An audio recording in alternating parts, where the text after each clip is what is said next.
ストライクカマキリポケモン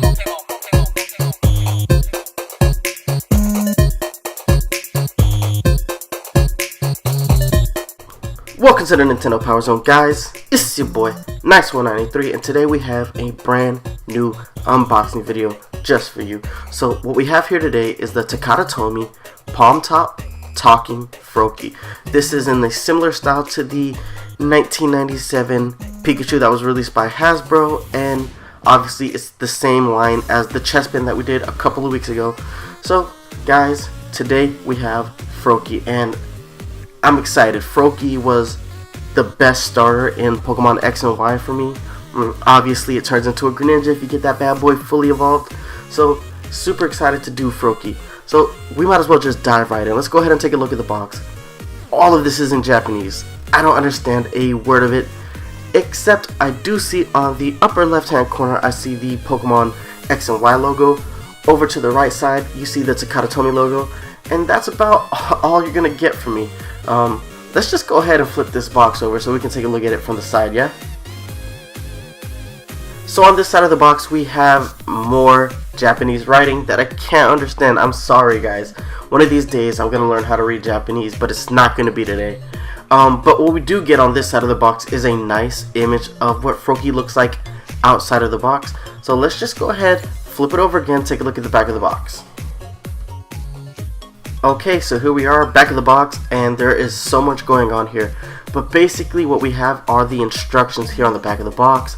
All of it in Japanese, but it's pretty self-explanatory. They use pictures, so that's awesome. What's really interesting, and I didn't make note of this on the last video, but in the upper right hand corner you see what other figures are part of this series. So there's a Fennekin, a Pikachu, and obviously the chest pin that we did. Unfortunately guys, I do not have the Fennekin or the Pikachu. I especially would have liked to have gotten the Pikachu simply because I would have liked to compare the Pikachu from this game to the Pikachu that we did a couple weeks back that Hasbro released. It's a shame, but the store I went to, Pop Cult here in Tampa, they just didn't have them all. They did have Fennekin, but because I felt like Fennekin is the least interesting of the starter Pokemon, I did not pick it up. It is what it is. Guys, again, there's just so much going on here in the back of the box, but we understand none of it. Well, I don't understand any of it. If anybody can translate this for me, I'd love for you to go ahead and hit me up in the comments and let me know, because I would really like to advertise these figures better. As far as I could tell, they're called palm top figures, but I could be wrong. Let's go ahead, take a look at the last side of the box, and then we can get this bad boy unboxed. So here it is guys, last side of the box, and more Japanese writing. But what's important here is they're showing you the figure being held in the palm of somebody's hands. Remember, as far as I could tell, these are called palm top figures. So here it is, in the palm of someone's hand. This is a great way to showcase this figure. Now it's time to get these things unboxed, so let's do this. So we freed Froakie from his packaging, and just look how freaking happy he is. Look at that big smile on his face. It's huge. This Froakie is extraordinarily expressive considering that the Pokemon has its eyes closed. It looks great. I love the fruffles around the neck. They look great. The pose is just perfect. You know, he's a frog, so he's in that frog pose. Again, just like with the chestpin figure, the paint on this figure is immaculate. Every detail of this Froakie from this angle is perfect. Takara Tomy really knows how to make Pokemon toys, and I hope they never lose the Pokemon license because they just knock it out of the park every single time. I do have one little complaint though. The plastic on the Froakie doesn't feel as good as it does on the chestpin. It actually feels a little bit cheaper. When I touched the top of the head, it felt pretty hollow. Now I know these figures don't actually have a lot going on the inside, but the chestpin felt like it was just a higher quality than the Froakie. It's a minor complaint, but it's still a great looking figure, and I just can't really fault it all that much. I'm just really impressed with the design. Yet again, Takara Tomy makes great Pokemon figures. Let's go ahead and turn this thing over and take a look at it from the side. Alright, looking at it from this angle, we get to see a lot more of Froakie's hind legs See how elongated they are, that they're all curled up. They look great. You see his eyes are just really buggy, so it's awesome. You get a better look at the Fruffles from this angle too. So again, really good job on this figure. Looks good even from this angle. Alright, so taking a look at Froakie from behind, you see a lot of stuff going on here. You see the Fruffles in full effect. They look great. But in the dead center of the Fruffles, you see the speaker, which is important because we know that this is a talking figure, and that's a pretty good sized speaker considering how small this toy is. So guys, let's go ahead and take a look at it from the other side. So there's not much to showcase from this angle, but again, you do see how clean the paint job really is. Not from any angle did you see any misplaced paint, and I really wish American toy makers had this level of quality when it comes to designing toys, because these toys are immaculate. Well, big ups to Takara Tomy. Alright guys, so we have to take a look at the bottom of this figure just like we did with the Chespin and the Pikachu, because it is important to make note that these contacts, these two silver balls at the top of Froakie's feet, are what we're going to need to press to make this figure speak. Right under that we have where we're going to put our batteries, and remember that they did change the style of batteries that these figures use now. The Pikachu used a much larger battery, whereas the Froakie and the Chespin used two smaller batteries, about the size of the ones you would put in a hearing aid. Alright guys, but now it's time to show you how this figure works, so don't go anywhere. Alright guys, it's time to show you how this figure works. So, just like the last figures, you see these contacts at the bottom. We gotta go ahead and close the circuit, or whatever it is these things do to make them talk. So let's just go ahead and get that done.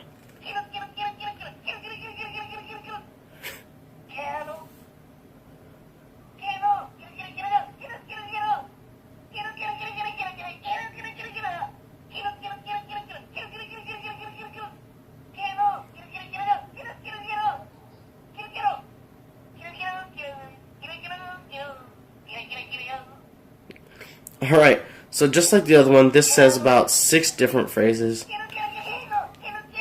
and it's very cool. And just like the Chespin figure, if you leave this thing alone long enough, it will idle out to let you know that it's done playing for right now. And when you want to play with it again, all you have to do is just go ahead and tap the contacts again. So let's just go ahead and wait for it to idle out.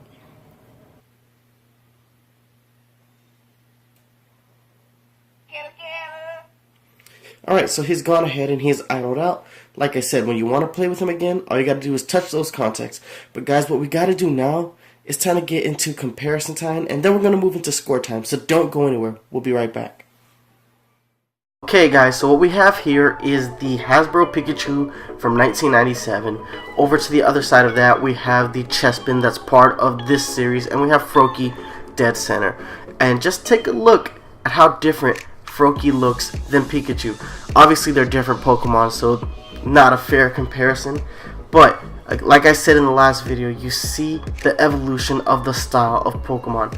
They have gotten softer. They don't look as hard and pointed as they did back in Gen 1. Like, take a look. There's a lot of round on Froakie, whereas Pikachu has a lot of sharp points. His tail is sharp. His ears are pointed. He has spiked claws. And he just overall looks more mouse-like than he does now. But Froakie, by comparison, you know Froakie's a frog, but he looks a lot more animated than Pikachu does. He just fits in this cuter style, and that's just the series progression that Pokemon has taken over the course of 20 years.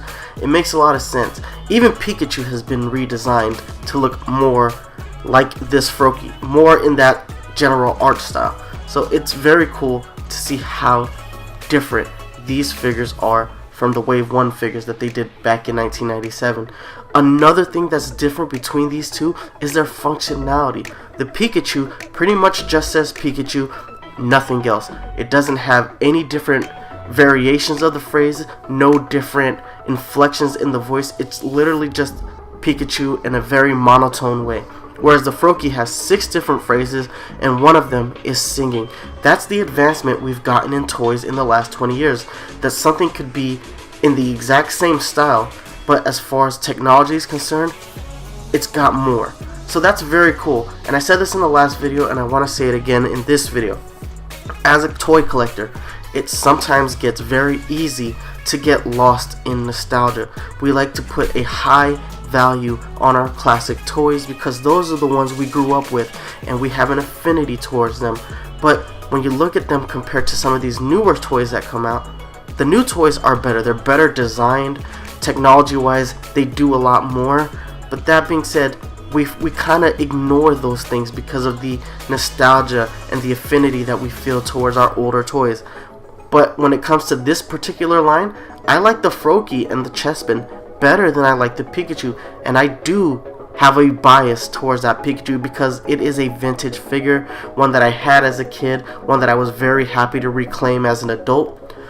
But I will say this, the Takara Tomy knows how to make Pokemon toys, and they always have, and this Chespin and this Froakie, they really shine, and I'm really happy to see that they've made great advancements in very simple technology. But guys, it's score time next, so let's go ahead and jump into that. Alright guys, it is score time, my favorite time. Why? Because I get to tell you whether or not something is worth your hard-earned money. And guys, we gotta go ahead and start with the appearance. This thing is on point. It looks exactly like Froakie does from the game and from the anime. As far as paint application is concerned, this thing is perfect. There's not a single drop of paint that isn't in the right place. This is something that I wish American toy makers could get done better, because when you buy an American toy, it is very common to see bad paint application. This is something I experience a lot with the Ninja Turtles line, but Takara Tomy never lets me down. There is never a drop of paint that's out of place. I don't know what they're doing in those factories, but they're getting it done right. One thing I want to make note of though is the fact that even though this is part of the same line as the Chespin, it doesn't feel as high quality as the Chespin. I feel like the Chespin used a better plastic. Now, plastic is plastic, but it's not really. If you guys know toy collecting, we know that there are different levels of plastic, and this figure feels like one of the cheaper end plastics that they use. It's not a big deal because they did such a great job designing this figure. I'm willing to overlook the fact that it's not as high quality. Moving on to the functionality, this thing says 6 different phrases. When you compare that to the Pikachu that was released in 1997, that is a huge advancement. One of those phrases, by the way, is singing. The Pikachu from the 1997 line only says Pikachu, no different variations of it, and no inflections. It's very monotone by comparison. When you compare it to that figure, this Froakie is 10 times better.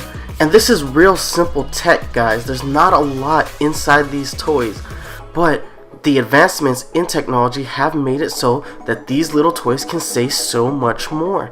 6 different phrases is a lot. It makes me wonder what's going to happen if they continue this line in the next 20 years. These things are going to be saying like 100 different phrases by that time. Takara Tomy knows how to make these toys. So guys, as far as its appearance is concerned, I'm giving it a 10. Did a great job on just making this thing look on point. As far as its functionality is concerned, I'm giving it a 10 as well. So guys, this bad boy gets a perfect 10. It gets our official Nintendo PowerZone seal of quality. Again, I am truly impressed with Takara Tomy and their Pokemon line. And this is from last generation. I can't wait to see what they have this generation with Pokemon Sun and Moon. So I'm going to be keeping my eyes wide open and making sure I pay very good attention to what's being released in Japan to see what we can import and what we can unbox for this channel. But guys, that's going to be it for this episode of Nintendo PowerZone Unboxing. Before I let you go, gotta hit you up with these social media links.